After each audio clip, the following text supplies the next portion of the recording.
Assalamualaikum warahmatullahi wabarakatuh. Alhamdulillahi rabbil alamin wa bihi nasta'in wassalatu wassalamu ala khatamil anbiya'i wal mursalin nabiyina Muhammadin wa ala alihi wa sahbihi ajma'in, amma ba'du.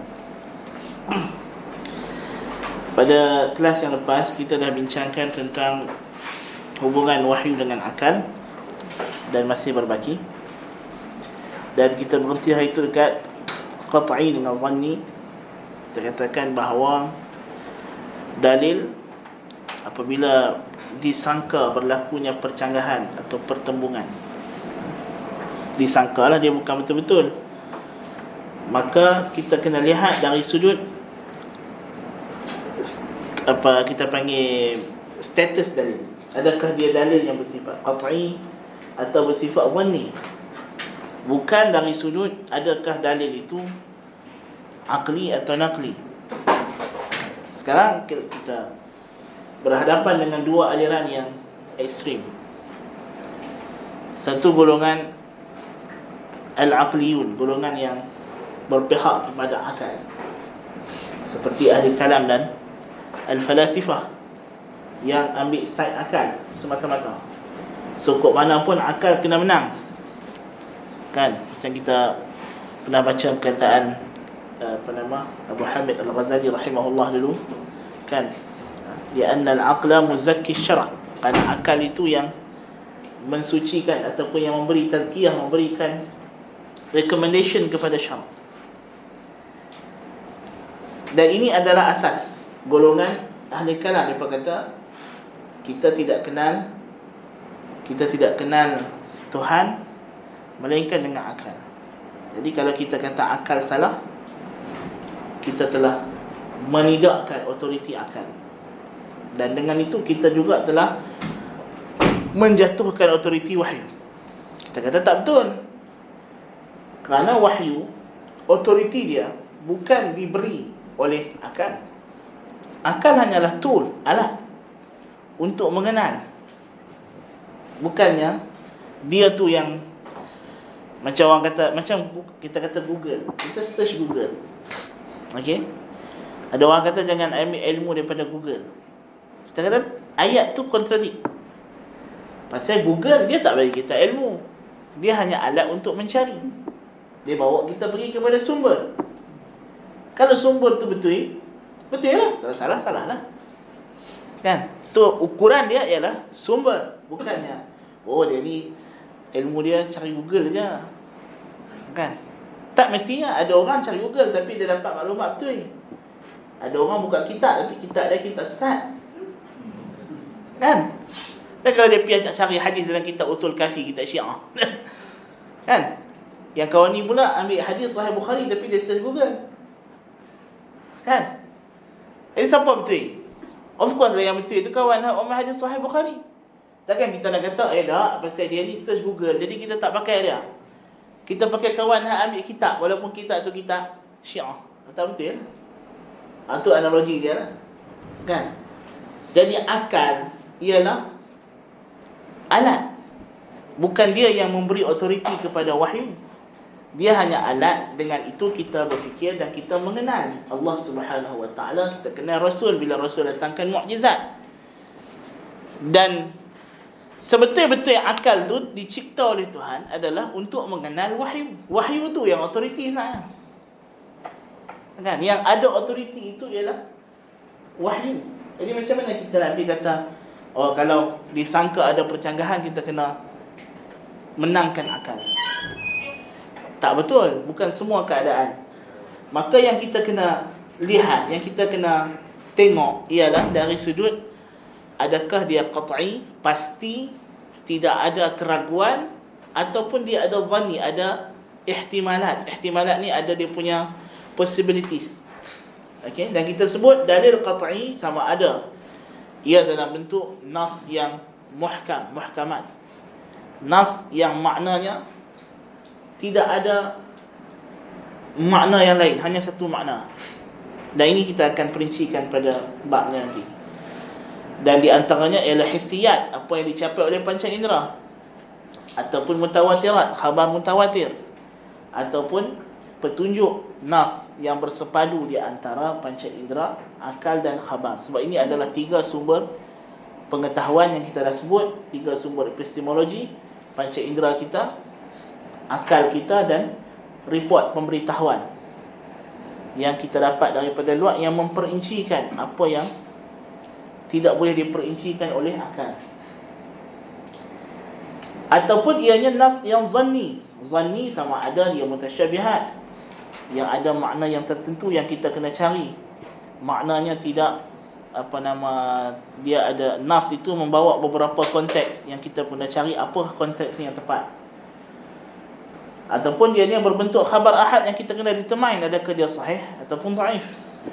Kan hadis, kalau hadis mutawatir kita tak cari dia sahih atau dhaif. Hadis mutawatir confirm sahih. Kan hadis yang kita duk bincang sahih, dhaif, hasan ni, hadis ahad, khabar ahad kita bagi. Kan khabar ahad yang kita nak bincang, adakah sanadnya sahih, adakah perawinya reliable. Kalau hadis mutawatir kita tak bincang dah. Hadis mutawatir kita terima terus lah. Kan? Kemudian kalau nas itu dah sahih, kita kena tengok dari segi dalalah, adakah dia muhkamat ataupun dia adalah mutasyabihat.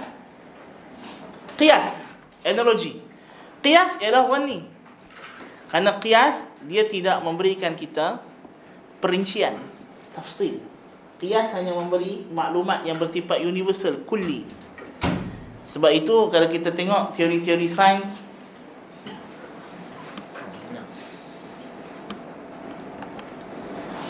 teori-teori sains dia bersifat dhanni, pasal dia bergantung kepada qiyas. Bahkan dia bergantung kepada calculation, mathematical calculation. Okey. Contoh, ini orang saintis percaya. Dia kata based on kita punya calculation gini, kita rasa di sana ada quarks. Ada juzuk yang kecil sekali yang kita tak nampak. Macam mana dia tahu ada quarks? Dia bukan tahu pun. Dia agak lah. Jadi kemudian orang matematik ni dia akan tengok falsafah mana yang akan sokong dia. So ada setengah ahli matematik yang akan ambil falsafah Plato. So kalau dia ikut Plato, quarks tu memang ada lah. Pasal bagi Plato, apa yang kita kira ada, dia mesti ada punya. Walaupun kita tak nampak, kan, as long as kita kira ada, as long as akal boleh kata ada. Kalau dia ikut aliran ahli sunnah, kalau dia kita kata aliran falsafah yang mengatakan wujud mestilah berdasarkan capaian panca indera, maka benda tu akan jadi dhanni lah, tak pasti. Jadi qiyas dia beri kita maklumat yang umum, dan dia boleh salah. Kan? Dia boleh salah. Pasal kadang-kadang maklumat salah walaupun qiyas betul. Jadi kita kena tengok. Ataupun benda yang kita rumuskan di sini ialah petunjuknya bersendiri, panca indera, akal, khabar. Macam kita bagi contoh pen yang bengkok dalam ayat itulah. Kan? Itu adalah pasal kita hanya bersandar kepada panca indera. Panca indera nampak pen tu bengkok masuk ayat. Tapi akal tak setuju. Khabar juga tidak setuju. Kan? Jadi kita kena cek lagi sekali, betul ke pen tu bengkok, ataupun ada penjelasan yang lain, pembiasan cahaya dan sebagainya. Nampak ni. Okay. Kemudian kita sebut akal yang sarih tidak boleh bercanggah dengan nakal yang sahih. Ini yang kita nak bincang itu kan. Kita kata apa dia akal yang sarih? Bukan semua akal. Akal yang sarih, dan bukan semua nakal yang sahih. Apa dia akal yang sarih? Apa dia akal yang sejahtera, yang waras, yang ahli sunnah wal jamaah kata akal ni tak mungkin lawan dan tak mungkin akan bercanggah. Tak ada kemungkinan sama sekali untuk dia bercanggah, untuk dia mencabar, untuk dia menidakkan, apatah lagi untuk dia pula berduduk di atas daripada nakal yang sahih. Tapi syarat dia kena sarih, dia kena jelas. Akal yang sarih ialah akal yang sejahtera, tanpa dipengaruhi apa-apa ideologi, falsafah atau mazhab. Itu yang pertama. Okay. Kalau kita pergi tanya 1000 orang ulama Asy'ariyah.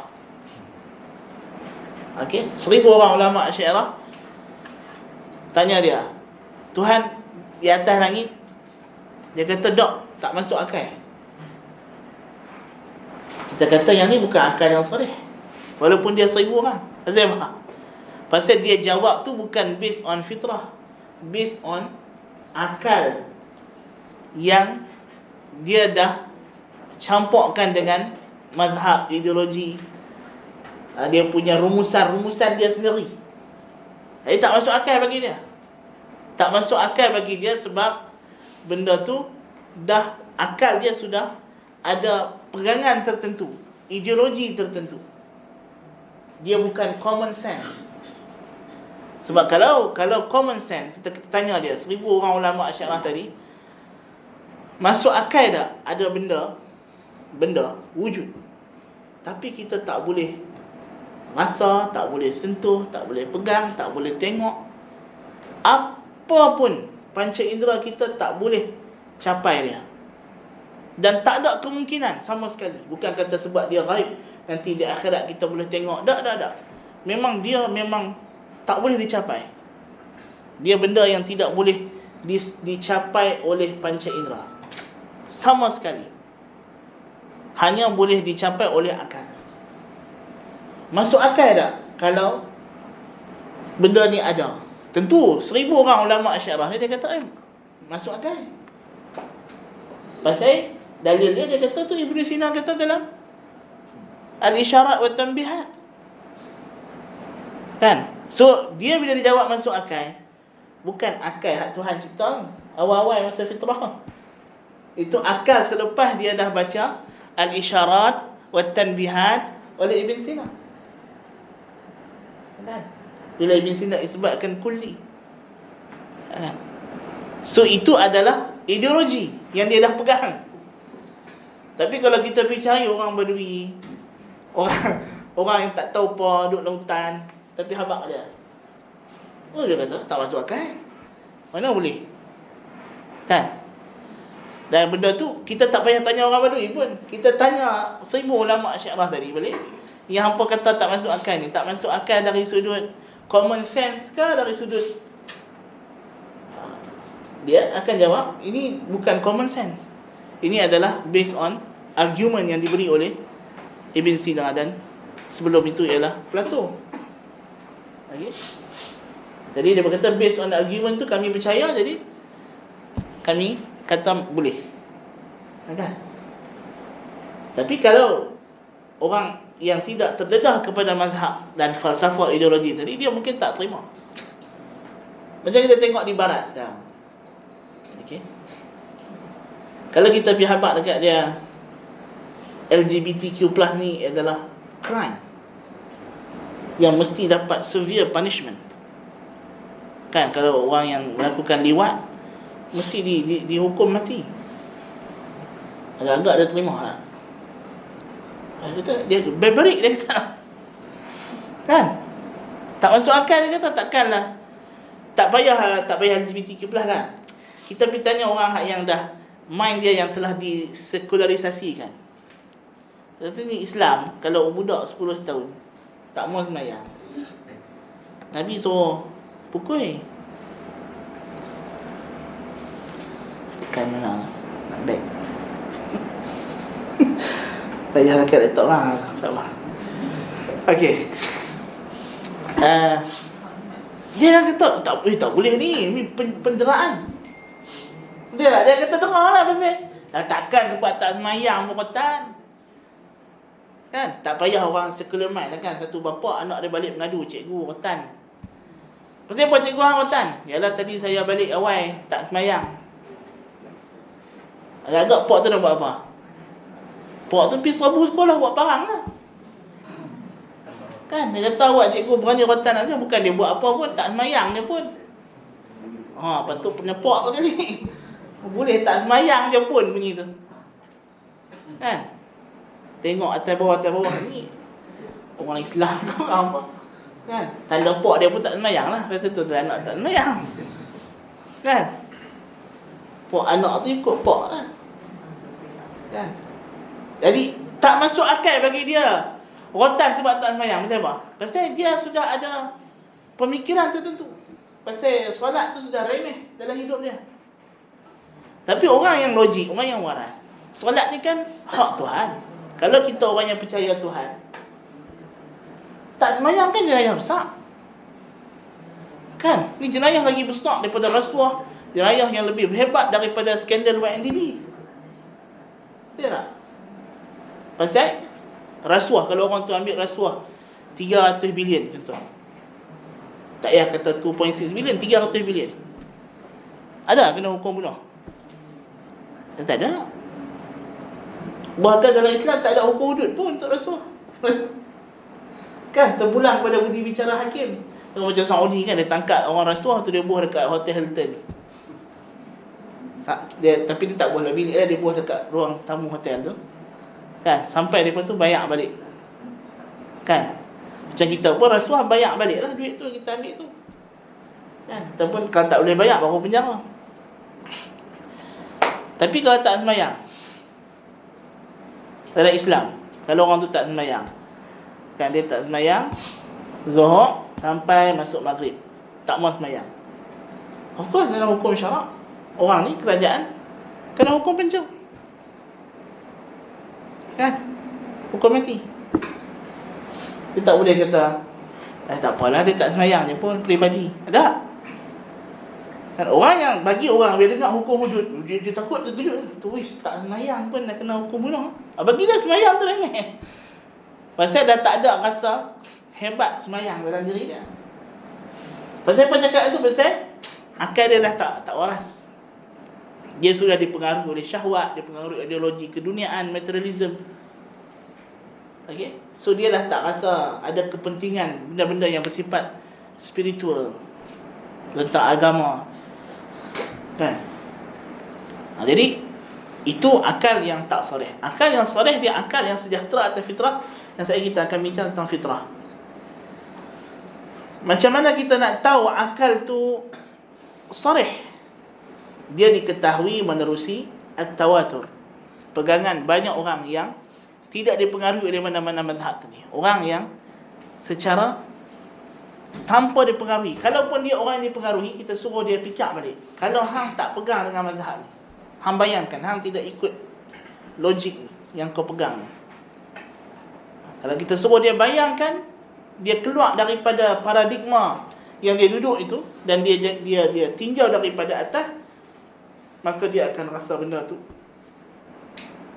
ialah tak betul, ataupun kita kata tak bertepatan dengan logik akal. Jadi kalau kita kata, kalau kawan tadi yang kata tak semayang tadi tu tak apa kan, kita suruh dia, engkau duduk sekejap, fikir sekejap. Sebab tu Allah Ta'ala suruh orang yang ingkar Nabi kita Muhammad sallallahu alaihi wasallam, kan, Tuhan kata apa? Antaqumu lillahi mathna.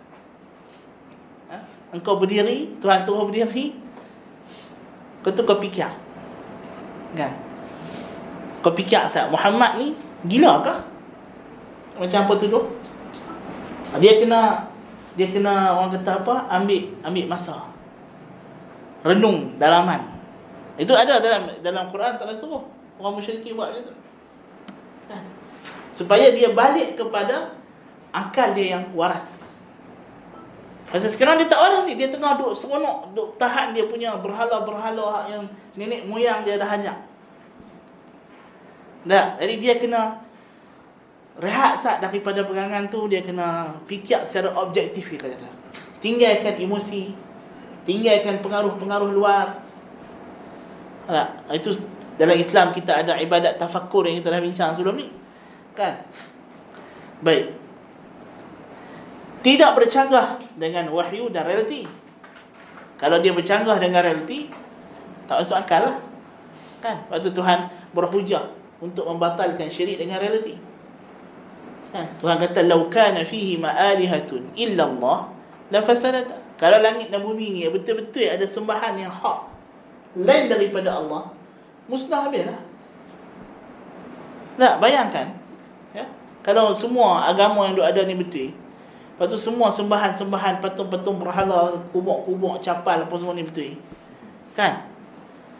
Kalau setiap orang penyembah dia minta, dan Tuhan-Tuhan ni memang boleh bagi suruh apa hak minta tu, apa jadi? Jahanam malam ni. Kan? Kawan ni jiran sebelah minta hujan, kawan ni sebelah minta panas. Jadi dia mana? Mesti akan jadi war of gods. Kan? Dia akan jadi perang. Kan? Lau kana fihi ma'alihatun illa Allah la fasadata. Tapi kita tengok alam ni tak ada macam tu pun. Jadi dia bercanggah. Akidah kata di sana ada sembahan yang banyak, itu bercanggah dengan realiti. Realiti hanya menunjukkan kepada satu sembahan yang benar, yang mencipta, yang mengawal kejadian alam. So, sangkaan mereka bahawa mesti ada orang musyrikin, bagi dia sembah Tuhan yang satu tak logik. Kan? Lepas tu dia berkata, aja'ala al-alihata ilahan wahida inna hadha la syai'un ujab. Dia kata, peliknya Muhammad suruh sembah satu je. Dia ada reason dia. Kan? Dia ada sebab dia. Apa sebab dia? Dia kata, kita ni buat dosa banyak. Kan? Kalau kita buat dosa, kita minta langsung kat Tuhan. Takkan Tuhan nak dengar? Kita siapa? Kita minta dekat Tok Wali ni, kan, ataupun pokok besar ni, ataupun sungai hak panjang ni, kan, apa-apa lah, kan, ataupun minta dekat bulan. Tahu bulan betul, Allah Ta'ala bagi orang kafir ni naik bulan. Kan tak? Tengok ada kajian terbaru orang keluar pasal kepercayaan tentang bulan. Bulan ni adalah sembahan yang paling besar dalam semua agama syirik. Tidak ada agama syirik dalam dunia ni melainkan sembah bulan. Faham tak?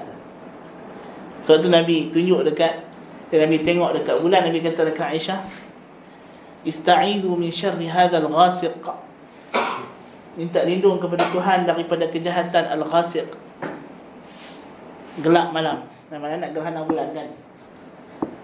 Tahajud kan dia dengan sembahyang gerhana. Tapi nak kata bulan ni tak ada dalam agama syirik yang tak sembah bulan. Baru-baru ni orang negara India naik bulan. Good for them lah. Kan? Sebab ajaran Hindu di antara maklum lah dia dengan bulan macam mana. Kan? Apa i'tiqad dia tak ada pasal bulan. Macam-macam. Alah Tuhan hantar dia pergi tengok nari. Yang apa dia sembah kata Tuhan ni ada apa? Tak ada apa. Ya, orang Amerika mereka witchcraft kan, sihir banyak. Dia sembah bulan. Kan 30 hari bulan besar Halloween. Kan? Jadi Tuhan hantar mereka awal pergi tengok bulan. Yang apa dia kata bulan ni gini tengok ada apa? Sebab tu Nabi belah bulan kat orang musyrikin. Nah, abang kata bulan ni tak ada apa, makhluk Tuhan, aku boleh belah. Kan? Kalau abang kata bulan ni sungguh Tuhan, bulan ni yang kawal kejadian alam, tambah-tambah di falsafah cukup sayang ke bulan. Kan? Dia ada puasa untuk bulan, korban untuk bulan, semua benda bulan.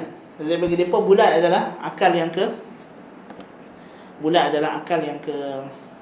10. Kan? Kita dah belajar dulu tahun berapa tu? Tahun 2015. Kan, tapi semua alhamdulillah semua ingatan semua segar-segar. Kan? Jadi mereka anggap bulan itu ialah yang menjadikan alam bulan yang kawan. Dan jadi kalau kita nak apa-apa nak minta dekat bulan, kita kena menari, kita kena pukul gendang, kita kena tiup trompet. Kan? Jadi Tuhan tak orang tengok bulan. Dan bulan tak ada apa. Ayak pun tak ada. Air kontang. Nak duduk pun tak boleh. Kan? Rupanya hak duduk cahaya terang tu, rupanya dia pantui cahaya matahari je. Kan? Jadi nak habaq kata Allah Ta'ala tu Maha berkuasa. So itu contoh bercanggah dengan realiti. Dia kata bulan gitu gini, pun tak ada apa. Kan? Maksudnya akidah percaya kepada bulan tak ada. Tak ada asas dalam sudut realiti. Kan? Semua akidah-akidah yang bercanggah dengan realiti adalah akidah yang batil. Akidah yang batil. Bercanggah dengan wahyu, of course lah. Kalau Islam kata macam ni, tiba-tiba ada ajaran lain kata macam ni, tentulah dia bercanggah. Pasal Islam adalah agama fitrah. Dan perkara yang disifatkan sebagai fitrah, common sense. Common sense, benda yang memang kita tak perlu belajar, tak perlu apa, kita terus tahu. Kan? Common sense. Kalau orang habaq kata satu benda boleh ada di dua tempat yang berbeza dalam masa yang sama, masuk akal? Tak masuk akal. Kan? Bila dia kecil-kecil, budak kecil tak masuk sekolah lagi, kan, dia cari mainan dia, tak jumpa. Ada tanya mak dia, siapa ubah? Kan? Dia tahu mesti ada orang ubah. Takkan benda tu hilang macam tu sendiri. Mesti ada sesuatu yang menggerakkan dia. Tidak ada kejadian yang berlaku yang baru jadi, melainkan ada sebab yang menyebabkan benda tu jadi. Kan? Kita bangkit-bangkit pagi, tengok atas meja dah ada nasi lemak. Mesti ada orang pergi beli. Tu kita tanya, siapa beli? Ataupun siapa masak? Kan? Pasal benda tu tadi tak ada, semalam tak ada, tiba-tiba ada. Itu logik. Tak payah masuk kursus tu. Kan? Tak payah masuk kursus. Baby keluar daripada perut mak dia, tu boleh cari susu. Kan? Mak nak bagi susu anak, kena masuk kursus lah ni. Kan? Kalau kita pergi dekat baby fair tu, dia buat pendaftaran. Ada masuk camping pula. Kan? Tapi baby keluar daripada perut mak, tak payah masuk camping. Kan? Dia keluar dia tahu Tuhan dah bagi tahu. Kan? Itu fitrah. Kan? Jadi apa dia fitrah, kita akan jelaskan. So ini adalah akal yang sarih. Akal sarih ni secara mudahnya kita kata akal yang sejahtera lah. Akal orang biasa, orang layman. Yang orang ahli falsafah tak ada terima ni. Oh. Apa ni? Oh, dia kena Zoom sikit. Oh, zoom. Zoom kan? Ni. Kan ya?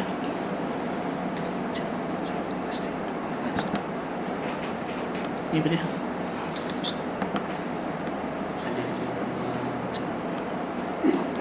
Tak ada? Ni. Ni. Ini slide. Ni kira dah full screen.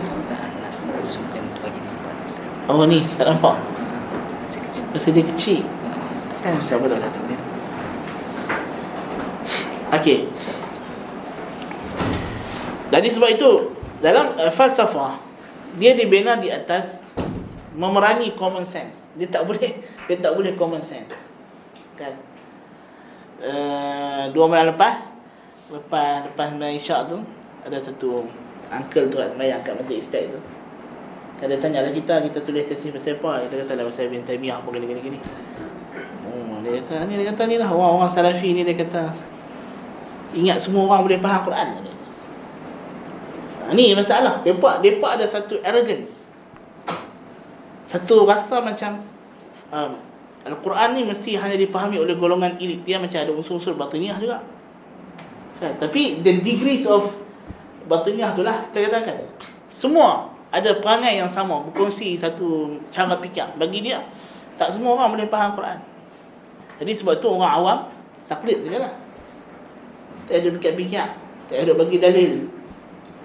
Dia benda tu bukan hanya sebab dia nak preserve the power.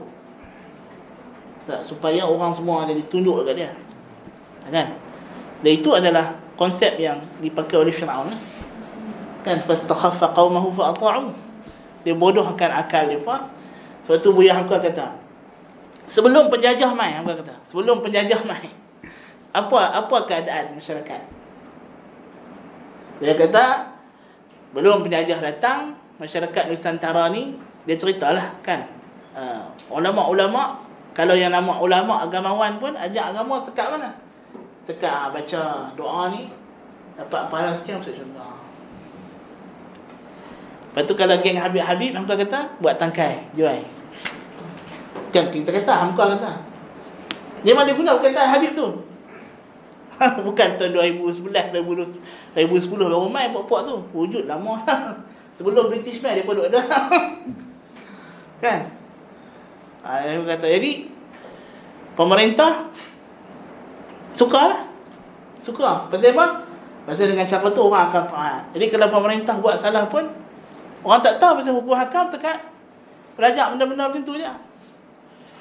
Jadi belajar bab ayat tu dia bagi susah kan. Tak faham-faham, dia kata ni tak habis lagi kita ayat ni, tak ada naik lagi. Pasal dia pun takut lah kalau orang belajar kitab fiqh sampai habis, dia belajar hukum hakam, qada, jinayat apa semua tak. Orang jadi cerdik lah, kata ya ni kerajaan buat ni salah ni. Ni tak ikut undang-undang Islam ni. Kan? Ni apa undang-undang macam ni tak betul ni, bercanggah dengan syarak ni. Kan? Jadi dia berhenti kita dekat bab tu tak habis-habis, duk gaduh bab qunut pun tak sudah. Kan? Duk gaduh lah bismillah pelan ke, bismillah kuat ke. Dia saja bagi api. Tak. Oh, dia kata tak dah puak Salafi ni memang semangat dan sunnah. Kita buh lah. Kan? Yang puak ni pula dia semangat nak bertahan tradisi, kita buh bagi dia bergaduh. Kan? Lepas tu dia boleh buat suka hati dia. Kan? Jadi dalam keadaan yang macam itu, datanglah penjajah, dia penjajah tengok, oh syak. Jadi British kata apa? Oh kami tak nak kacau hukum Islam. Bab-bab agama kita serah dekat pemerintah Melayu. Kita hanya nak pasal otak sudah tak betul. Bagi dia Islam tu sembahyang, puasa, zakat, haji. Kan, oi Belanda bagus, Belanda main kapal hantar kita pergi haji di Indonesia lah. Kan? Oh, mana nak cari ni pemerintah bagus ni, hantar orang pergi haji. Kan, pasal hantar pergi haji ni bagus terus. Kalau undang-undang lain hak dia buat bercanggah dengan syarak, orang tak tahu dah. Orang tak tahu. Kan dia bukan tahu hukum ni bercanggah dengan syarak ke, tak bercanggah dengan syarak ke, sebab setakat mengaji ayat embun, ayat pergi. Kan? Lepas tu ngapai doa itu, doa ini, zikir itu, zikir ni. Zikir ni malah penting. Tapi dia suruh hafal zikir hak pelik-pelik, hak susah nak ingat. Kan? Kalau doa Nabi kan simple-simple je. Kan? Hafal 10 minit boleh ingat dah. Kan? Dia bagi dulu zikir tu, dia 3 muka surat. Kan? Lepas tu dengan kalimah pelik-pelik, 3 minggu hafal tak ingat-ingat ni. Kan? Tengok orang pergi haji bertawah kan, bawa buku. Kan? Doa dia bagi banyak supaya kita hafal. Doa Nabi pun banyak. Kitab Azkar Imam Nawawi tu tebal. Tapi kitab Azkar tu kalau orang nak hafal sat saja. Kan? Bukan susah. Lepas tu ada option pula. Ada doa panjang, doa pendek nak bagi. Kalau tak kerti nak baca panjang, baca pendek. Kan? Tapi mai tok-tok guru ni semua dia bagi hak panjang-panjang. Tu hafal-hafal tak habis-habis. Lagi tak habis hafal doa jangan duk cerita balik.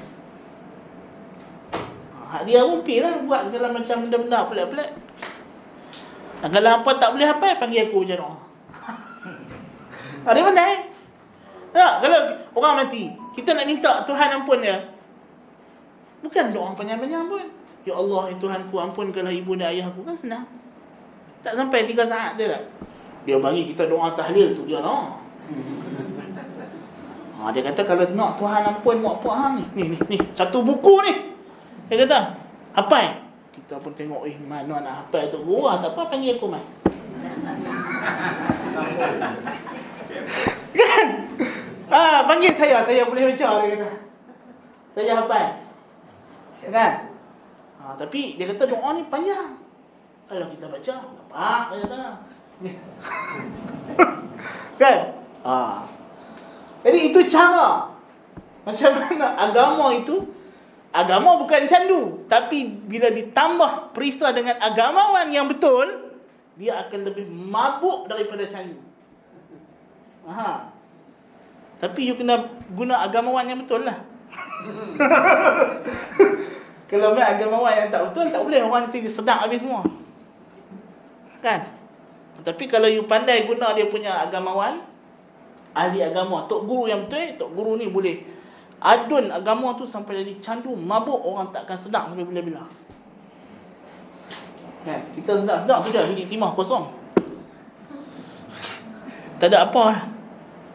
Kan? Anak kita balik tanya, betul ke Malaysia dulu biji timah? Tak, biji timah tu macam mana? Haram, punan kita tak nak tengok biji timah pun. Kan? British man, dia angkut, dia kaut semua. Orang Melayu tak apa. Zikir dia kata, zikir. Kan? Dia buat sekolah pondok. Tak apa, orang pondok tak apa. Kalau main tok guru hak yang nak ajak hak bagi sedap tu, tu Wahabi tu jaga. Kan? Yang apa, Belanda pun sama, British pun sama. Dia pun guna sentimen Wahabi. Kan? Ni tak boleh ni Wahabi ni. Kan? Ni sekolah ni buka pakai meja, pakai pen, pakai buku, ni Wahabi ni. Pakai pen meja pun jadi Wahabi. Kan? Itu kisah betul, bukannya tipu. Memang sungguh. Zaman tu nak jadi Wahabi bukan susah. Kan? Guna pen, guna jadi Wahabi dah. Masalah. Kan? Jadi kemajuan disekat. Jadi orang Islam dia selalu fikir. Tak, jadi agama tu jadi candu sungguh lah. Kan? Itu jadi dia pun nak supaya agama itu eksklusif untuk golongan tertentu, orang yang tak ada fikir, tak ada baca Quran, tak ada faham Quran, tak ada faham hadis. Apa hak kami kata, terima bulat-bulat macam padri. Kan? Baik. Tak boleh nampak. Jangan.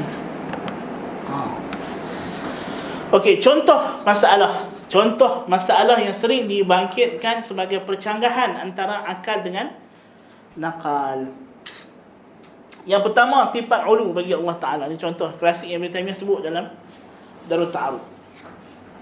So, sifat ulu ni kita dah bahas panjang lah kan. Dan macam mana dia punya dia punya konsep akal yang dipakai. Pasal golongan ahli kalam dan ahli falsafah, mereka menggunakan kaedah tertentu untuk mengisbatkan kewujudan Allah Ta'ala yang mereka rumuskan daripada akal. Okey. Pertama sekali, kalau kita nak faham macam mana berlakunya percanggahan, isu percanggahan akal dengan nakal ni, kita kena faham tabiat falsafah Yunani. Okay. Dalam Islam, dia ada isu dalaman yang muncul di peringkat awal. Ialah pertemuan di antara aliran ahli hadis dengan ahli ra'i. Okay. Ahli ra'i ni ulama fuqaha yang menggunakan qiyas, macam mazhab Abi Hanifah satu ketika dulu. Okay. Dalam kalangan ahli ra'i, dia ada isu yang mereka namakan sebagai percanggahan di antara nas dengan qiyas. Nas dengan qiyas. Maksudnya dia berkata nas datang, tapi kalau ikut qiyas sepatutnya gini. Contoh, bai' musarrah. Kalau kita beli kambing, kita nak beli kambing nak buat susu, kan? Kawan ni dia jual kambing. Dia kata kambing saya banyak susu. Kita pun okey, belilah kambing. Kita ingat nak buat susu. Balik perah kecut. Rupanya dia tahap, dia tak perah susu kambing dia 3 bulan lah. Jadi nampaklah kembung. Padahal kambing tu tak ada susu. Bila kita perah, esok pagi tak ada lah. Kan? Betul? Kita boleh kata dia, hang tipu ni. Kambing hang ni hang tahap tak perah 3 bulan, betul nampaklah kembung aku perah pagi tadi habis tak ada lah. Kan? Bangkit pagi nak perah tak ada susu. Kan? Betul nak buat apa lah? Dia boleh bagi balik kambing tu, dan kita perah susu kambing tu kan, kita kena bayar dekat dia segantang tamar ataupun senilai dia lah. Kan? Jadi ulama fuqaha ada hidup bincang lah, apa logik kita pula kena bagi segantang tamar padahal kita yang rugi. Kan? Kita rugi. Kan? Jadi dia berkata ni contoh di antara masalah percanggahan di antara nas dengan qiyas. Jadi suatu qiyas tak payah bagi apa-apa. Dia kata sepatutnya tak payah bagi apa-apa. Kan? Jadi Ibn Taymiyah kata tak betul. Sebenarnya ganti balik segantang tamar tu ada wajah dia yang logik. Pasal kita dah dapat susu. Kita nak susu kan? Kita dapat susu. Cuma kita tak dapat dalam jangka masa yang kita nak. Jadi susu dah kita ambil, kita dah minum dah. Jadi dengan ganti balik susu yang kita ambil tu, jadi win-win situation lah. Jadi tidak ada percanggahan di antara qiyas dengan akal sebenarnya. Okey, tapi isu ni hanya sekadar pada masalah fiqh. Dia tidak pergi naik kepada isu-isu akidah. Ni isu-isu kita panggil isu furu' lah, dalam furu'. So dia berkata sebab memang ada benda, dan sebab orang Islam mengakui. Bila ulama dia kata tidak masuk akal, bukan makna benda tu memang tak logik. Bukan. Maknanya akal tak boleh faham wajah hikmahnya. Itu je. Maksudnya kita tak boleh faham apa hikmah, tapi dia mesti ada hikmah. Cuma kita yang tak boleh faham. Itu maksud tak masuk akal yang mereka nak maksudkan. Okey, kita kena faham tu. Jadi ulama-ulama Islam pada awal bila dia kata hadis ni bercanggah dengan akal, kita kena dahulukan nas atas qiyas. Tapi dia pasti kata dahulukan nas atas qiyas. Bukan makna di sini mereka nak masukkan hadis ni memang datang bercanggah dengan akal yang sarih. Tak. Maksud mereka ialah kita tak nak faham. Kita tak tahu apa hikmah kita nak kena bagi balik segantang tamar kat dia.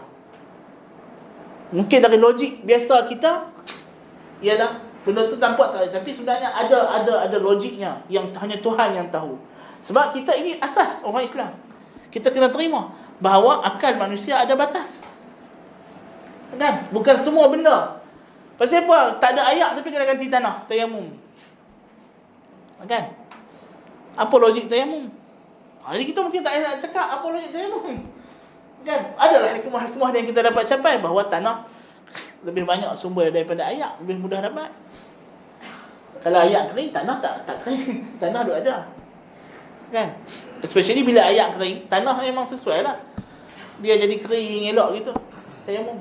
Kan? Tapi apa hikmah sebenarnya? Kenapa? Jadi ini benda yang akal mungkin tak ada capai. Jadi kita kena serah kepada wahyu, bukan kerana di sana dalam agama ini ada sesuatu yang bercanggah dengan akal. Tidak. Umat Islam tak pernah, dalam i'tiqad umat Islam daripada zaman Nabi sampai zaman salafus salih, tak pernah terdetik dalam benak mana-mana sahabat, dalam benak mana-mana tabi'in, tabi'in ada wahyu Tuhan ni yang tak masuk akal. Tak ada. Berbeza dengan apa yang berlaku dalam agama-agama lain. Okey. Sekarang ni kalau kita pergi dekat barat, sekarang ni masalah yang paling besar di barat ialah hubungan sains dengan agama. Science and religion. Macam mana nak damaikan? Kenapa jadi isu ini? Kerana pertama sekali kita kena faham agama hak depa duk bincang tu, agama Kristian tu memang tak betul. Akidah dia memang tak logik, tak masuk akal. 3 tapi 1, 1 tapi 3. Nah, jadi kalau kita tengok, kita patah balik ke belakang sebelum Kristian datang, orang Greek mereka percaya kepada Tuhan, syirik dan sebagainya, sembahan-sembahan yang banyak ini, politism. Dan Tuhan ni tak masuk akal. Jadi Plato bahas dalam Republik, Plato kata tak masuk akal Tuhan buat benda jahat. Tuhan gaduh, Tuhan curi bini Tuhan lain. Kan? Jadi dia kata tak masuk akal. Jadi Tuhan buat benda-benda buruk. Jadi datangkan konsep takwil, datangkan untuk faham kitab suci depa lah, Iliad dengan Homerus. Pasal orang Yunani depa agungkan penyair, bagi depa penyair ni boleh datangkan maklumat yang pelik. Lepas tu orang musyrikin tuduh Nabi syair. Kan? Hanya syair yang diketahui. Selain daripada sahir, selain daripada kahin, syair. Kan? Dan memang syair ni Tuhan sebut dalam surah Asy-Syu'ara kan.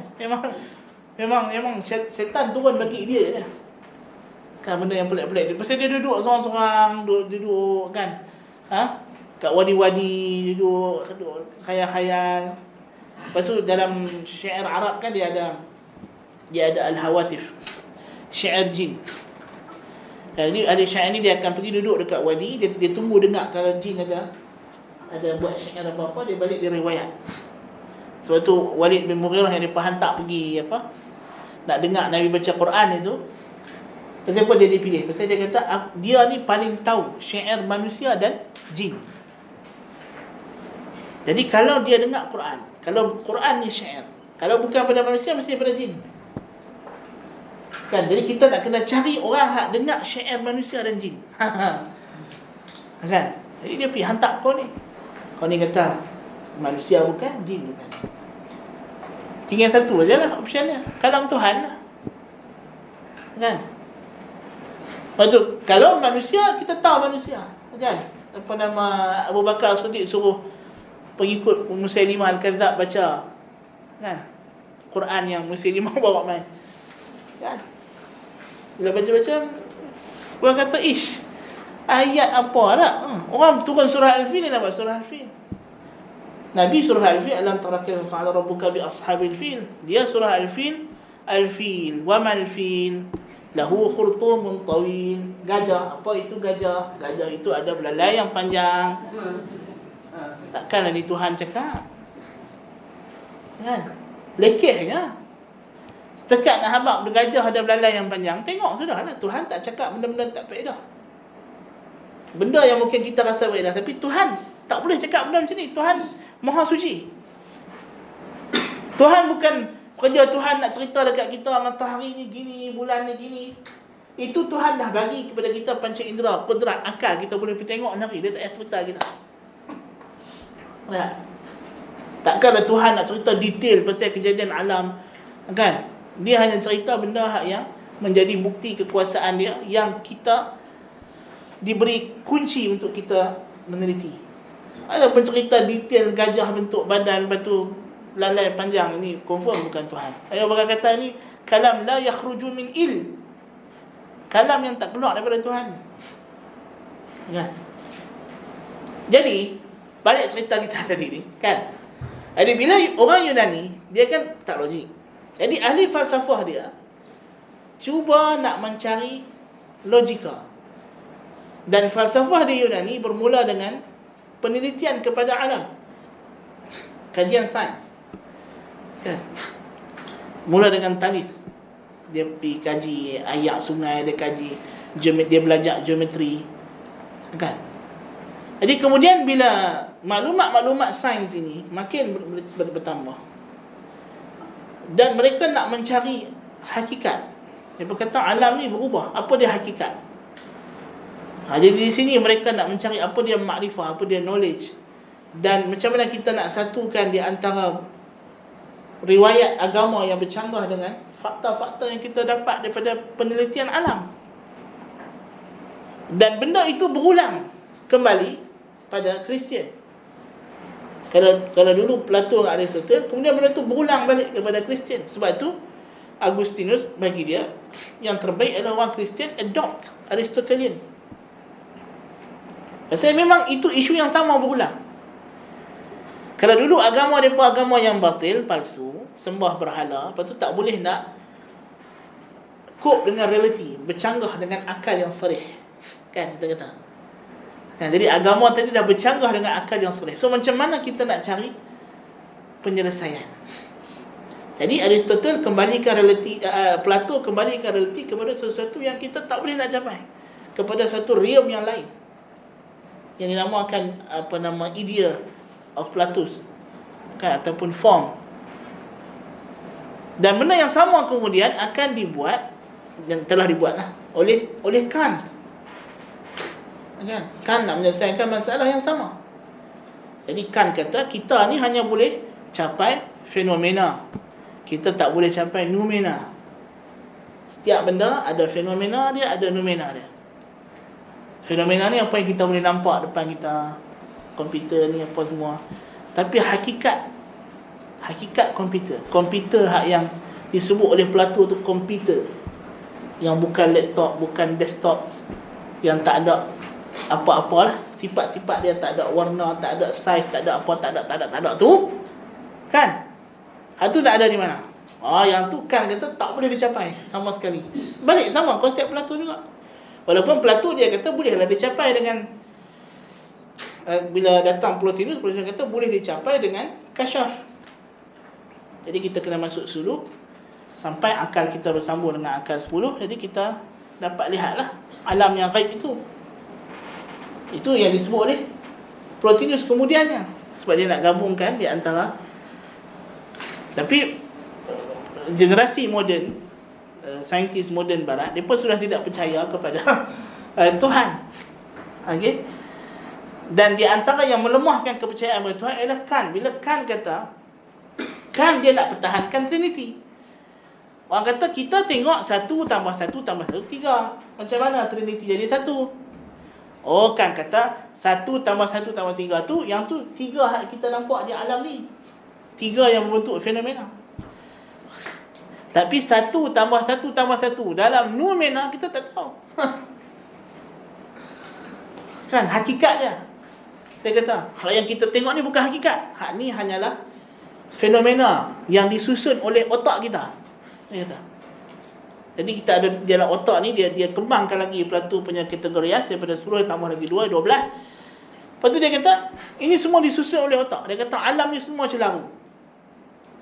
Sekarang ni saya tengok tuan-tuan ni tersusun, seorang duduk sini, seorang duduk sini. Sebenarnya dalam realiti dia kata tak tahu. Dalam noumena kita tak tahu apa makna. Hak ni, hak otak nampak. Sekarang tuan-tuan nampak saya kat depan. Mungkin sebenarnya saya ni terapung atau bumbung ke? Allahu'alam. Yang tu kita tak tahu. Jadi kalau tanya, sebenarnya di mana Ustaz Asri duduk? Yang hakikatnya, yang hakikat ni kena kasyaf lah. Dia seorang tengok mata tak tahu. Tak tahu dia kata. Noumena tak ada siapa tahu. Yang nampak duduk depan ni fenomena. Iaitu yang diprojek oleh otak. Okey? So, bila macam tu, bagi dia, alam ni tak ada function, tak ada bukti untuk mengenalkan kita kepada Tuhan. Maka dari situ orang mula melihat sains sebagai sesuatu yang tak boleh nak jadi bukti kepada Tuhan. Kan? Kemudian datanglah teori-teori yang besar. Datangnya Marx untuk menafsirkan sejarah. Antara halangan-halangan orang barat moden untuk keluar daripada agama ataupun nak lari pada Tuhan ialah yang pertama halangan sejarah. Sebab Agustinus kata sejarah ni ialah takdir, Tuhan susun jana manusia ni. Of course lah dia percaya Tuhan kan, untuk mencapai penebusan dosa. Bagi dia pun penebusan dosa lah. Datang Hegel kata kejadian alam ni disusun oleh ruh yang tak nampak, Tuhan lah. Dikawal oleh segala tesis dan antitesis yang berlaku dalam alam ni ialah susunan Tuhan, takdir juga. Datang Marx, dia kata dah, sebenarnya simple saja. Dia kata orang nak berebut peta ekonomi, nak berebut sumber harta, itu punca. Dia kata tak ada benda lain lah. Dia kata yang sebenarnya ialah benda berebut minyak, berebut segala sumber-sumber kan. Jadi orang putih pun bila dia dengar Marx kata macam tu, rupanya sejarah ni dibina dengan cara kita merebut sumber harta. Dia pun mainlah melayar, carilah bilik timah. Kan, untuk membuktikan sejarah, untuk membentuk sejarah. Dia kata kalau kita nak nama kita ada dalam buku sejarah dan diingati, kita kena pergi jajah negara, rampas segala benda. Nampak tak? Itu kesan falsafah barat. Batu halangan psikologi, soul, roh manusia. Pasal manusia buat itu, buat ini, pasal apa dia buat macam ni. Ni rumit, tak boleh jelaskan. Peribadi. Kalau tadi dari sudut masyarakat, okey, Mak dah bagi jawapan ekonomi. Tapi kalau individu, pasal apa dia pilih ayat hak ni, dia tak ambil ayat tu contoh. Kan? Pasal apa kawan ni duduk kursi sini, awak tak duduk kursi situ? Awak duduk depan, duduk belakang. Kan? Freud cuba nak bagi jawapan. Jadi masalah jiwa manusia ni sukar. Kita tak boleh fikir, orang fikir sebab apa. Tapi dia mesti ada sebab. Kenapa aku beli hak tu, aku tak beli hak ni? Kan? Aku pilih rumah ni, tak pilih rumah itu. Mesti ada sebab. Kenapa? Pakai baju warna ni, tak pakai baju warna tu. Kan? Freud bagi jawapan senang. Dia kata, sex. Everything is about sex. Budak isap susu mak dia pun sebab seks dia tu. Jadi sebab tu kalau kita nak jual kereta, kena keluar dari kereta tu satu perempuan. Kan, kalau boleh tak pakai apa lagi bagus. Pasal dia kata orang tak beli kereta sebab seks ni, perempuan ni. Kan? Tidak apa kejadahnya perempuan seksi-seksi pakai payung menjaga orang nak lawan motor. Yang kawan pakai motor tu tunggu dia tutup ambil muka tak nampak. Dia kata kalau tak nak perempuan ni siapa nak main tengok? Mereka ni mata pun tak nampak. Kan? Bagi Freud, everything is about sex. Kan? Semua benda seksual dia. Jadi di barat ni semua benda jadi seksual lepas tu. Pasal bagi dia semua benda seksual. Tapi dia ada halangan, last challenge yang terbesar. Kejadian alam ni kalau kita kata tak ada Tuhan. Kan? Kalau kita kata tak ada Tuhan. Tapi alam ni kan ada purpose. Mata untuk melihat, dia duduk elok kat sini. Telinga untuk mendengar, elok-elok dua sebelah, kiri kanan. Mulut untuk bercakap, duduk sini. Tangan ada 5 jari sebelah, 5 jari pula semua. Kan ini menunjukkan dia adalah design and purpose, dicipta, disusun, direka khas sesuai dengan tujuan. Kan?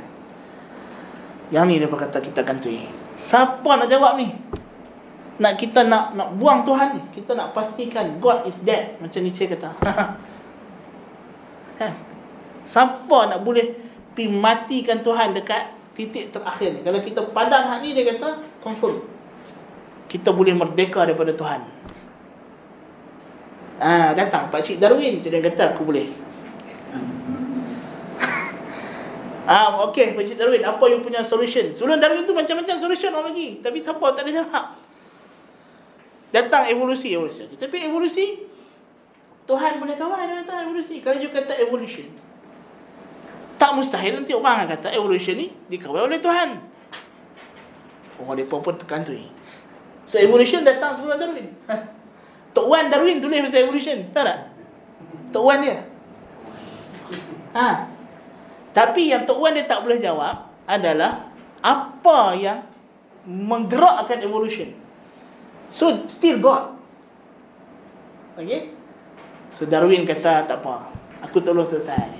Nampak macam mana? Dia kata sebenarnya hak yang jadi punca evolusi ni ialah, dia kata satu keadaan dia panggil apa yang orang selalu sebut sebagai apa, dia panggil natural selection. Pilihan semula jadi. Dia kata tak ada sebab, dia kata pilihan menjadi. Sebab bertarung, alam ni bertarung. Pasal apa? Binatang ni banyak dan sikit. Pasal hak ni kena makan. Dia kata. Kan? Dia kata tengok lembu, kambing, kita belah. Pasal apa jadi ada hak yang gemuk, ada aku. Pasal kita yang pilih, dia kata. Genetik tu, bakar tu. So dia kata macam tu kan, alam ni dia pilih. Tapi alam ni buta, blind, unguided, unpurpose, tak ada tujuan. Jadi sendiri. Dia pun tak tahu manusia ni mata nak duduk kat sini, telinga duduk sini. Kan? Berat-berat tak tahu jadi telinga. Kan? Tak ada tujuan. Tujuan datang kemudian.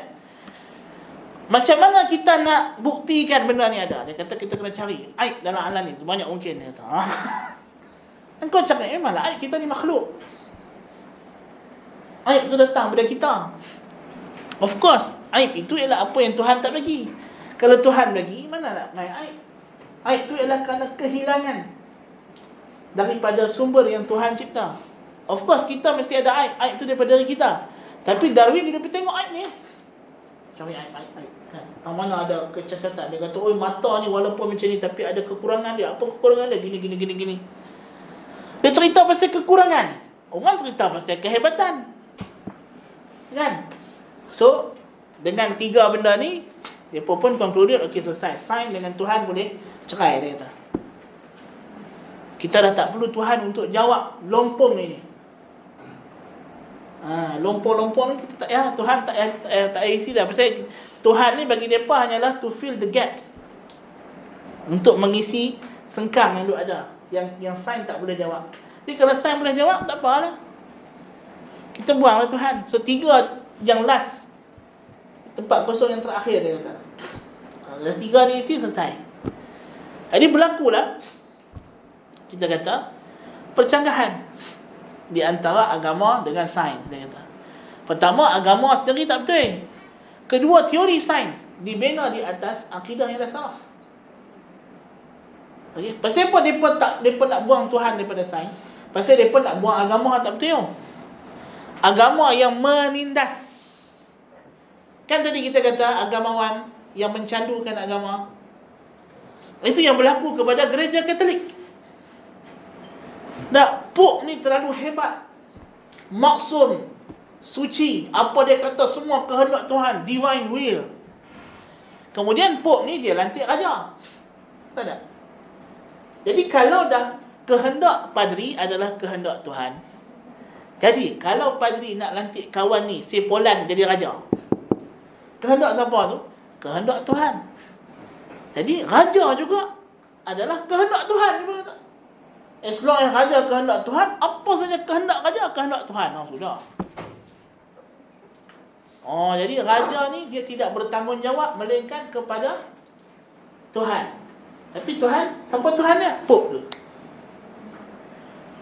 Jadi dia buatlah segala keganasan, kezaliman, kejahatan. Kan? Walaupun ada usaha-usaha menentang daripada Protestan, Anglican, tapi dia tidak menentang asas akidah. Dia hanya menentang benda-benda yang simple yang dia ambil daripada orang Islam. Macam Martin Luther. Kan? Dia kena panjat tangga tinggi, nak pergi tengok apa, tengkorak. Kan? Jadi dia pun terfikir, takkanlah panjat tangga tinggi-tinggi tengok ke tengkorak. Nak tabarruk, tengkorak. Kan orang Katolik dia tabarruk dengan tengkorak. Padri dia kan yang tahun bila tu, kan dia pun bedak-bedakkan tulang rangka tok padri dia tu kepada gereja-gereja supaya masing-masing dapatlah seorang sikit. Kan? Jadi nak tabarukkan tengkorak, bayar mahal. Tengok tengkorak cengeng gitu kan. Tak boleh buat apa. Tapi dia tengkorak macam lah orang bayar untuk tengok slipper pun ada. Kan? Macam-macam lah manusia ni, dia sanggup. Tahu? Dia sanggup berusaha payah kerana benda yang dia percaya. Kan? Jadi dia rasa tak logik. Martin Luther ni mungkin sudah baca sikit-sikit buku orang Islam. Kan? Jadi dia sudah asal benda ni bercanggah dengan tauhid. Sebab apa? Kristian dakwah dia agama tauhid. Kan? Lepas tu orang Katolik kan bila dia nak semayang, dia tawassul dengan Mary, dengan Maryam. Kan? Dia tak pasal logik dia samalah. Okey, kita tawassul dengan Isa, dia kata pasal kita tak boleh minta direct dekat Tuhan. Jadi Isa ni anak Tuhan. Jadi Isa tu perantara. Lepas tu Katolik pula fikir logik. Tapi dia kata anak Tuhan ialah Tuhan. So kalau kita minta direct dekat Isa, sama lah macam minta direct dekat Tuhan. Jadi kalau kita buat dosa, takkan Tuhan nak dengar. Kita kena cari seorang yang powerful, yang kalau orang ni minta, dia takkan tolak lah.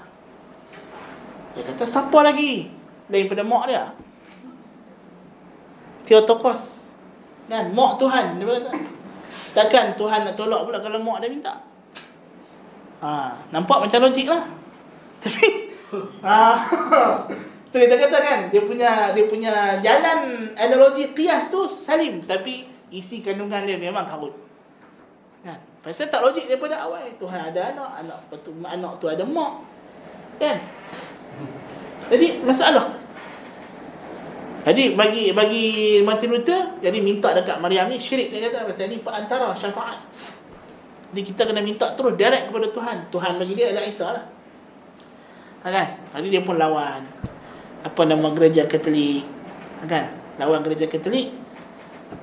Jadi daripada situ akhirnya bawa kepada sampai ke tahap dia pun nak keluar terus daripada agama. Especially bila berlakunya French Revolution. Kan dia pun dah tak tahan dengan, kerana ulama itu, padri-padri itu menyokong segala kezaliman istana. Apa yang istana buat? Padri dia adalah fatwa. Ini Tuhan kata, tak ada lawan, kehendak Tuhan. Jadi kita kena sabar. Jadi lama-lama orang tak sabar. Jadi revolusi bukan sahaja buang institusi politik, tapi agama yang datang dengan politik tu. Sebab itu dalam sebab-sebab berlakunya atheism disebutkan ialah revolution. Tengok di Mesir, lepas kejatuhan Hosni Mubarak, apakah isu yang besar melanda orang Mesir? Ialah masalah atheism. Budak-budak muda dia, jadinya macam-macam isu tentang persoalan-persoalan agama yang sebelum ni tidak lagi dipersoalkan. Jadi datang isu-isu sains yang dianggap bercanggah dengan agama, tiba-tiba munculnya golongan yang menyokong Darwin, tiba-tiba muncul, kan? Sama juga yang berlaku di Saudi pun samalah. Persoalan-persoalan itu walaupun Saudi revolution itu tidak berlaku dari rakyat, tapi menerusi pemerintah yang baru sendiri, dia sendiri yang revolusikan negara dia. Sebab sebelum dia direvolusikan, baik dia revolusikan tu kan? Jadi dia revolusikan institusi ulama-ulama yang klasik itu dihilangkan secara pelan-pelan, dia naikkan ulama-ulama baru yang pemikiran mereka mungkin lebih moden, lebih sesuai dengan kehendak dia, tapi sesuai juga dengan kehendak rakyat. Kan? Jadi benda-benda macam itu bawa kepada pencanggahan. Poin kita ialah 3 isu ini sering dibangkitkan, dan ini kita akan perincikan pada peringkat yang akan datang isu-isu ini, tapi ini contoh yang kita nak sebut. Ya, sebenarnya dia tidak ada percanggahan. Macam isu sains moden dengan Islam ni kita dah pernah bentangkan, tapi kita akan datang dalam modul kita ni akan ada tajuknya untuk kita perincikan isu-isu ini semua pada tempatnya insya-Allah taala. Ada masalah tak? Habis dah. 10 minit lagi. Biasa ada aircon. Tak rasa. Baik. Kemudian bila kita dah tahu kata akal soleh itu dia adalah fitrah. So kita nak tahu apa dia fitrah. What is fitrah? Fitrah ni ialah kejadian asal. Kejadian asal. Tuhan kata nama di antara nama tu adalah Fatiris samawati wal ardh. Pencipta langit dan bumi, yang memulakan ciptaan, yang asal-asal cipta. Jadi fitrah adalah asal ciptaan, state of nature. Maksudnya bila Tuhan cipta kita, dia cipta kita dalam keadaan apa?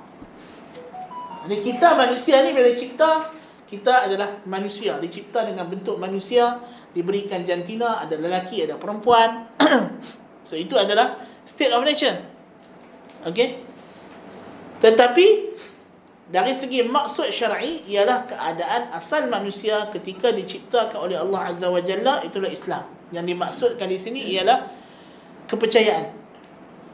Selain daripada kita bincang fitrah dari sudut tubuh badan, dari sudut anggota, yang nak dimaksudkan dengan fitrah ialah apakah kecenderungan, apakah pemikiran yang Tuhan bagi dekat kita, iaitulah akal. Bila kita kata manusia Tuhan cipta, specialty manusia ialah akal.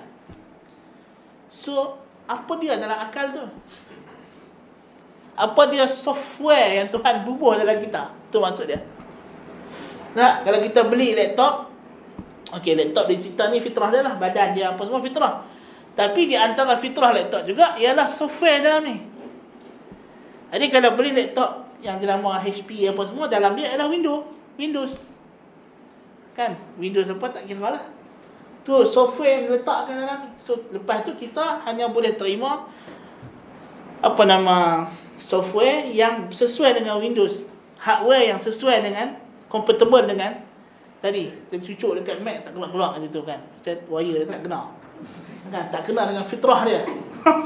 Kan? Bila cucuk wire yang sesuai dengan fitrah dia keluar lah. Itu maksud fitrah nak bagi faham. Kan? Senang faham gitu.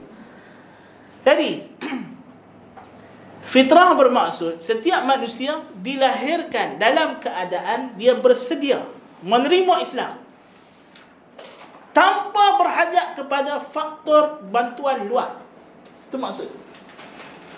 Bukan di sana kena ada faktor yang mendorong dia kepada Islam, tak.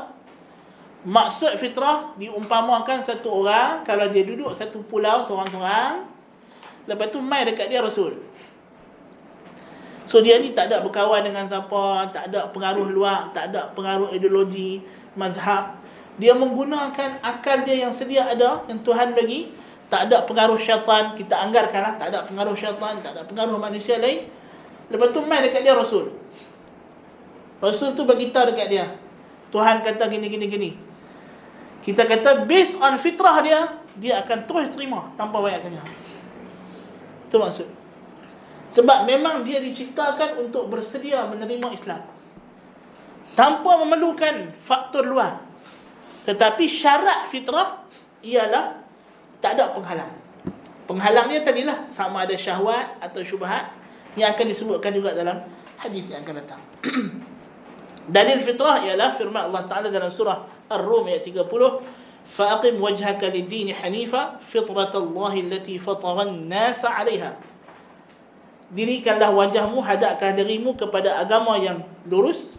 Itulah fitrah Allah yang Allah telah ciptakan manusia di atasnya. La tabdila li khalqillah. Tuhan tidak pernah tukar ciptaan dia. Semua manusia, tak kira lepas tu jadi agama apa, semua manusia asalnya Tuhan kata daripada Adam sampai bila-bila. Ini adalah prosedur yang aku pakai.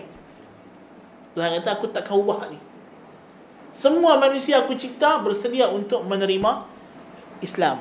La tabdila li khalqillah. Dzalika ad-dinul qayyim. Itulah agama yang lurus. Walakin aktsaran nasi la ya'lamun. Tapi kebanyakan manusia, majoriti manusia tak tahu. Tapi fitrah ni dia akan datang benda-benda yang merintanginya. Dalam hadis yang masyhur, kullu mauludin yuladu 'ala al-fitrah. Dalam riwayat lain, ma min mauludin illa wa yuladu 'ala al-fitrah. Semua anak-anak dilahirkan dalam keadaan fitrah. Lalu ibu bapaknya yang menjadikannya Yahudi, Nasrani, Majusi. Hadis ni clear. Nabi beritahu manusia dia jadi Yahudi kah, Nasrani kah, Majusi kah, apa agama pun lain daripada Islam, punca dia ialah didikan, pengaruh luar. So nak jadi lain daripada Islam perlukan pendorong luar. Pendorong luar. Tapi nak jadi Islam tak perlu pendorong luar. Dia di atas fitrah. Dia tak perlu siapa-siapa nak encourage dia untuk Islam. Dia cukup dia dengar bahasa Islam, dia faham Islam, dia boleh terima Islam automatically. Maksudnya dia tak perlu fikir panjang. Dia adalah benda yang bersifat common sense. Common sense. Sebab tu dalam malam Mi'raj, fitrah ditunjukkan kepada Nabi dalam bentuk susu. Kan Jibril buat main kat Nabi susu dengan arak. Nabi pilih susu. Macam itulah diibaratkan fitrah. Baby bila lahir daripada perut mak dia cari susu. Tak payah mak dia ajak. Tak payah mak dia nak kena jelaskan buat kursus pula. Kan? Kok dalam perut tu lagi seminggu nak lahir, misi kena pasang apa kat perut mak dia bagi dengar. Buat syarahan. Nanti kalau keluar perut mak, tak payah. Kan? Dia keluar tu dia tahu. Dan dia pun tahu jalan keluar. Kan? Tuhan dah mudahkan jalan keluar. Kan? Jadi bila dia keluar dia cari susu. Itu fitrah. Maksudnya fitrah ni bila datang Rasul, kalau orang tu tak ada apa-apa halangan, tidak ada pendorong yang memesongkan, bukan pendorong yang membantu, pendorong yang memesongkan, maka dia akan straight to the point. Nah, macam mata kita lah, bila ada lampu cerah, nampak. Tidak perlu kepada benda lain. Yang diperlukan ialah pantulan cahaya sahaja. Kan? Jadi dia fitrah, common sense. Yang kedua, Nabi nak beritahu dalam hadis ni, kita dapati orang yang jadi lain daripada Islam, dia bukan kerana keyakinan diri. Dia pasal pengaruh lain. Sebab tu kita tengok apa alasan orang musyrikin. Wa idza qila lahum ittabi'u ma anzalallah qalu bal nattabi'u ma alfayna alayhi aba'ana. Sayang nak tinggal nenek moyang saja. Kerana manusia ni, kalau dia tidak menggunakan akal dia yang waras, dia akan jadi seperti lembu lah, ikut. Jadi qati' al-ghanam, macam kambing. Kan ada video orang post dekat Facebook kan, tengok kambing. Dia pun letak halangan, lompat. Jadi kambing pertama tu lompat, mesti ada pagak. Yang kedua lompat, ada pagak. Kita cabut pagak itu, buka, yang ketiga, keempat pun lompat juga. Dia tak tahu apa, dia ikut. Kan, dia bukan tahu kawan tu lompat sebab ada halangan. Hang tak ada halangan, jalan straight sudah lah. Tak, dia lompat sampai sudah. Semua lompat, tak tahu apa mereka. Tu taklid buta panggil. Jadi macam kambing. Kan? Kambing ni untuk dimakan, bukan untuk kita ikut dia. Kan? Kita sembelih, kita makan, kita golek apa semua kita makan. Jangan kita duk tiru perangai dia. Jadi manusia ni Tuhan kata fa'abawahu, mak bapak dia. Mak bapak dia sini mewakili pendidik lah, penjaga. Kan? Yuhawidanihi, menjadikan dia Yahudi. Au yunasirani, jadikan dia Nasrani. Au yumajjisani, jadikan dia Majusi. Dalam hadis yang lain dia Qudsi, Allah Ta'ala kata, inni khalaqtu ibadi hunafa'a kullahum. Aku ciptakan hamba aku semuanya hunafa, semuanya di atas Islam. Wa ahlaltu lahum kullama nahaltuhum, semua yang aku bagi dekat mereka aku halalkan. Fa atathum asyayatin fajtalathum, kemudian datang kepada mereka syaitan colik, pesongkan mereka. Jadi pengaruh syaitan, pengaruh faktor didikan itu yang distract orang daripada Islam. Sedangkan Islam tu pada asalnya kita diciptakan Tuhan attracted to Islam, tanpa perlu kepada dorongan asing. Itu maksud fitrah. Dan fitrah ni ialah akal yang waras. Okey, mungkin kita kata ni okey, ni dalil Quran dan hadis. Adakah logiknya? Ya, dengan fitrah kita boleh faham fitrah. Apa dia? Setiap manusia merasai syuur.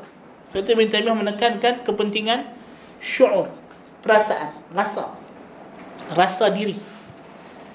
Kan? Sebab itu kita manusia ni perlukan kepada rasa, perlukan kepada pemikiran. Ya. Dan itu yang Tuhan suruh. An taqumu lillahi mathna wa thulath. Kan, kau berdiri an taquna mathna wa furada. Kau berdiri dua orang, seorang diri. Kan? Lillah, taqumu lillah, berdiri kerana Allah. Dua orang, seorang. Kan? Kemudian kau fikir. Kan? Kau fikir, betul ke Muhammad ni gila macam apa tu? Dia perlukan rasa, dia perlukan kembalikan rasa diri. Sebab manusia ni walaupun Tuhan bagi fitrah, tapi dia lupa. Dia lupa. Sebab itu dalam Al-Quran dia ceritakan tentang apa nama yang dibincangkan juga dalam fitrah ni ialah masalah covenant, perjanjian. Al-ahd, al-mithaq. Kan? وَإِذْ أَخَذَ رَبُّكَ مِنْ بَنِي آدَمَ مِنْ ظُهُورِهِمْ ذُرِّيَّتَهُمْ وَأَشْهَدَهُمْ عَلَى أَنفُسِهِمْ أَلَسْتُ بِرَبِّكُمْ قَالُوا بَلَى شَهِدْنَا أَنْ تَقُولُوا يَوْمَ الْقِيَامَةِ إِنَّا كُنَّا عَنْ هَذَا غَافِلِينَ. Ayat ini ada dua pandangan. Pandangan yang makruf yang biasa disebut ialah Tuhan tanya manusia itu di alam ruh, alam zar, dikeluarkan daripada sulbi Adam, semua cucu cicit dia, semua keturunan dia, dan Tuhan tanya, bukankah aku ini Tuhan yang mencipta kamu? Dan kita semua jawab, bala syahidna, kami bersaksi dengan benda tersebut. Tuhan kata supaya jangan nanti antaqulu, jangan sampai kamu kata pada hari kiamat nanti kami tak tahu benda ni. Tuhan ambil janji. Di sini Tuhan ambil janji menunjukkan tak perlu diajak, Tuhan tanya kita boleh jawab terus. Tuhan keluarkan manusia daripada sulbi Adam, Dan Tuhan terus tanya, bukankah aku ni Tuhan kamu? Kita semua jawab, bahkan memang engkau lah Tuhan kami. Kami bersaksi. Tak perlu diajak, automatically boleh jawab. Ya. Dan ada tafsiran yang kedua kata maknanya ialah manusia ni bila keluar daripada perut mak dia dalam dunia ni tanpa perlu apa, dia cukup akal, sempurna akal, dia tengok alam, dia tengok diri dia sendiri, wa ashhadahum ala anfusihim, seolah-olahnya kalau Tuhan bertanya kepada kita, alastu bi rabbikum, bukankah aku ni Tuhan kamu, kita akan confirm jawab, bahkan memang kau Tuhan kami. Dengan akal yang waras yang Tuhan bagi, kita akan capai bahawa alam ni ada Tuhan, Tuhan itu Maha Esa. Poin dia itu adalah menunjuk kepada fitrah. Ya. Jadi kita dapati manusia ni dia memang cenderung kepada benda baik, benda indah, benda cantik, dan dia benci benda buruk, benda jelek, benda jahat. Kan? Main ikut mana? Tak payah ajak. Memang daripada kecil kita automatically kita tak suka benda yang memudaratkan kita. Kan? Sekali dia kena, dia tahu dah. Kan? Kalau dia terpegang sekali benda panas, dia suruh pegang lagi sekali, tak mau dah. Kan? Dia tak suka, betul, dia tak mau pergi dah kat benda tu. Sampai ada orang jadi fobia. Kan? Tu ekstrim lah. Tapi nak kata bahawa kita tak suka benda yang memudaratkan kita. Kan? Kita suap satu benda makanan sedap, lepas tu jadi nak lagi, nak makan lagi, minta lagi. Benda tu kita rasa bermanfaat untuk kita. Kan? Bahkan benda yang kita rasa benda tu bermanfaat untuk kita dan kita yakin benda tu baik untuk kita, kita sanggup menempuhi benda-benda yang mungkin menyakitkan kita demi mendapat benda yang bermanfaat untuk kita. Betul tak? Orang pergi kerja bangkit pagi, tempuh jam bangkit awal pagi. Mesti apa? Mesti kata awak tak duduk rumah ya. Kan tak duduk rumah nak dapat apa? Kan duduk rumah. Kan pasal pergi kerja tu ada manfaat. Bukan saja dalam bentuk gaji, macam-macam benda lain lagi. Kan kalau orang kerajaan tak pergi kerja, mampu kita. Kan? Jadi apa benda yang mereka yakin ada manfaat, kita sanggup tempuh kesukaran. Benda yang memudaratkan, kita sanggup tinggal kelazatan demi mengelak benda yang mudarat. Mai pada mana benda ni? Jawapan dia adalah fitrah. Itulah buktinya kita ada fitrah. Kita diciptakan oleh Tuhan dengan kecenderungan, inclination kepada benda baik, dan kita abstain daripada benda-benda yang buruk. So, kalau macam tu, Islam baik ke buruk? Islam benda baik. Jadi tentulah kita ni by nature of state, ni state of nature, by our state of nature, kita akan incline kepada Islam. Kita akan cenderung dan pergi kepada Islam. Dan kita akan jauhi benda yang berbentuk kekufuran. Nah, benda yang berbentuk kesyirikan. Syirik ni manusia tak suka, jelek, habis. Kan? Dia boleh suka syirik itu bukan kerana dia suka, tapi kerana nak pertahan authority. Tak? Kalau tengok orang-orang musyrikin yang datang dekat Nabi, yang Nabi datang kepada mereka, Nabi Musa dengan Fir'aun. Fir'aun yang dia takut itu ialah hilang autoriti dia. Tak, kalau dia mengaku Musa Nabi, dia kena ikut Nabi Musa. Sedangkan Fir'aun ketika itu berada di kemuncak autoriti. Sampai dia kata, Ana Rabbukumul A'la, aku ni Tuan kamu, the highest Lord, your highest Lord, Tuan dan negeri Mesir. Dia tak kata dia Rabbul Alamin, dia kata Rabbukum. Dia tak terikat dengan undang-undang. Tiba-tiba Musa main dekat dia. Musa kata, alam ni ada Tuhan, yang Tuhan ni ada undang-undang. Bukan sahaja rakyat engkau kena ikut, hang pun kena ikut sekali undang-undang ni. Dan di antara undang-undang tu, Tuhan suruh hang lepas Bani Israel, ikut aku, balik ke pergi ke tanah dijanjikan. Yang tu yang Fir'aun geram. Dia tengah duduk sorang-sorang, siapa tak boleh suruh dia, dia suruh orang. Tiba-tiba Musa ni main pada mana, bagi dia arahan. Kan? Dan benda yang sama jadi kepada orang musyrikin Mekah. Kan? Dia berkata ni Abu Jahal tu ada, dia tak panggil Abu Jahal, dia panggil Abu Hakam tu ada. Nabi yang Abu Jahal tu Nabi yang buruk je. Kan takkanlah orang musyrikin panggil Abu Jahal Abu Jahal. Kan? Gelaran Abu Jahal dan kalau orang Abul Hakam. Bapa yang orang yang sangat cendekiawan, orang yang sangat cerdik, pandai, bijaksana. Kan? Jadi Nabi panggil dia Abu Jahal. Bapa bodoh. Kan? Bukan yang cerdik tapi bodoh. Kan? Jadi orang yang begini pandai macam Abul Hakam. Kan? Apa semua. Takkanlah tak ada Nabi bersepah Muhammad ni Nabi. Muhammad ni kan anak menakan. Bersepah tak ada pakcik-pakcik dia macam ramai. Dia pun jadi. Dan dia pun takut hilang Abu Jahal. Abu Jahal kata apa? Hampa Bani Hashim, hampa bagi makan orang haji, kami bagi makan. Hampa bagi minum, kami bagi minum. Hampa layan jemaah haji, kami layan. Tiba-tiba hampa pergi kata, kami ada Nabi. Dia kata, mana aku nak cari Nabi mau main kat kabilah aku? Abu Jahal kata. Okey. Kan? Yang tu yang tak ada tahan tu, hilang otoriti kabilah dia. Kan? Kebanyakan dia pun takut hilang otoriti. Bukannya hilang apa nama, tapi disebabkan takut hilang otoriti tu, manusia boleh buat macam-macam benda yang kita tak jangka. Hilang kuasa dia, manusia sangat takut. Ya, nasallallahu al-afiyah. So itu adalah fitrah, dan fitrah ni ada dia punya komponen-komponen dia yang kita akan bincang pada minggu hadapan insya-Allah taala. Kalau tak ada arah bintang, masa tinggal 5 minit, tak cukup dah nak jelaskan semua ni. Yang pentingnya fitrah ni dia adalah merangkumi prinsip-prinsip asas akal yang kita sebut. Manusia takkan terima 1 + 1 = 1. Kan? Tak masuk akal. Kan? Benda ni hidup dan mati dalam masa yang sama, berkumpul, tak masuk akal. Kan? Ada benda-benda yang kita tak payah belajar, kita tahu benda tak masuk akal. Benda tu tak logik, illogical. Naluri, insting. Lapar rasa nak makan, dahaga rasa nak minum. Mengantuk rasa nak tidur. Benda tak payah ajak. Kan? Kita baby rasa mengantuk, dia lena. Rasa lapar, cari makan. Tak payah buat kursus kat dia. Nilai-nilai etika dan moral sejagat.